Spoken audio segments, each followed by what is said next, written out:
नागपुर में केंद्रीय मंत्री रामदास आठवले ने कहा कि बिहार में एनडीए की सरकार दोबारा बनेगी और नीतीश कुमार ही मुख्यमंत्री होंगे। उन्होंने बताया कि उनकी पार्टी ने बिहार में कोई सीट नहीं मांगी, लेकिन एनडीए उम्मीदवारों के प्रचार में हिस्सा लेंगे।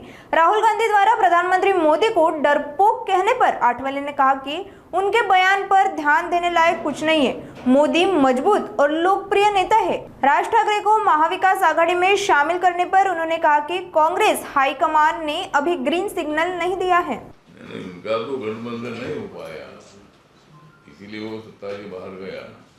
तो महागठबंधन जो है, महागठबंधन अभी सीटों पर उनका विवाद चल रहा है। वो सब एक साथ आते तो अच्छी बात है, अगर वो नहीं आते तो अपने बलबूते पर लड़ेंगे।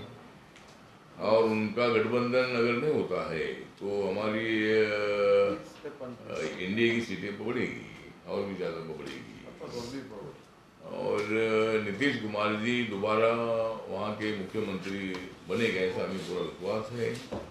और वह एनडीए की सरकार आएगी। और मेरी पार्टी की भूमिका ये है कि मेरी पार्टी वहाँ है, लेकिन वहाँ सीटों के बंटवारे में भी हमने कोशिश नहीं की थी।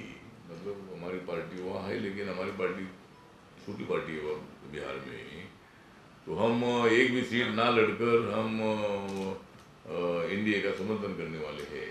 मैं कुछ दिनों के लिए वहाँ जाने वाला हूँ, प्रचार में मैं शामिल हो जाऊँगा और मेरी पार्टी एनडीए के साथ रहेगी और बिहार में एनडीए की सरकार आएगी। सर, नीतीश कुमार को मुख्यमंत्री का चेहरा घोषणा हो गई है क्या? एनडीए की तरफ से नीतीश कुमार का चेहरा सीएम के लिए फेस दे दिया गया है क्या? हाँ, ऑलरेडी माननीय प्रधानमंत्री जी ने अनाउंस किया है कि भाई नीतीश कुमार जी के नेतृत्व में चुनाव लड़ाया जा रहा है और हमारी सत्ता आने के बाद नीतीश कुमार ही मुख्यमंत्री रहेगी, ऐसा वहाँ अनाउंस हुआ है।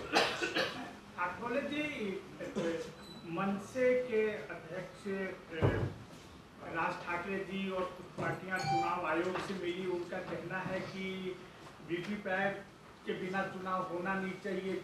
वोटों की चोरी काफी ज्यादा पैमाने पे हुई है। और महानगर पालिका में सुप्रिया सुले ने कहा कि राज ठाकरे के आने से काफी ज्यादा महाविकास आघाड़ी में ताकत आएगी। क्या लग रहा है आपको? मुझे लगता है कि अभी तक महाविकास आघाड़ी में एक तो उद्धव ठाकरे जी और राज ठाकरे दो एक साथ आए हैं, लेकिन अभी महाविकास आघाड़ी में मुझे लगता नहीं है कि वो महाविकास आघाड़ी में राज ठाकरे के मुद्दे पर एकमत होगा।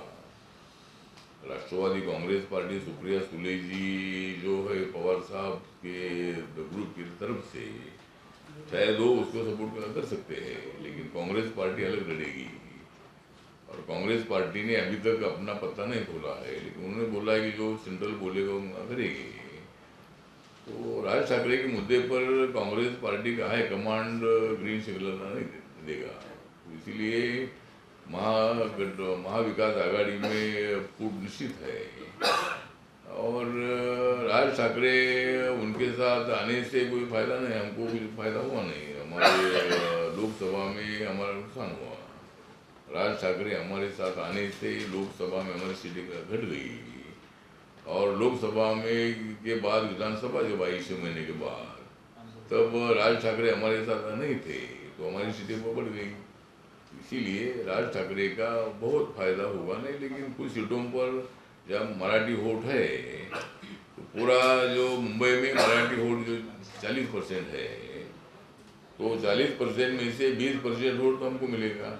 हमारे साथ भी मराठी लोग हैं, तो वो दोनों एक साथ आने से उनको 20% मराठी वोट मिलेगी। जहाँ मराठियों की ज़्यादा संख्या है वहाँ उनकी सीटें चुनकर आ सकती है, लेकिन बाकी के बहुल एरिया में हमारी सीटें ज़्यादा आएगी।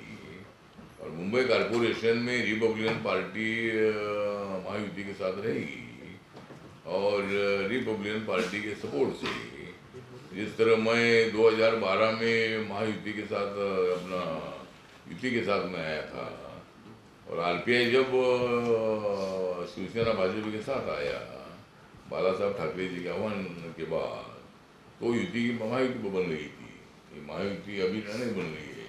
एकनाथ शिंदे साहब और अजितदादा आने के बाद वो नहीं बनी है।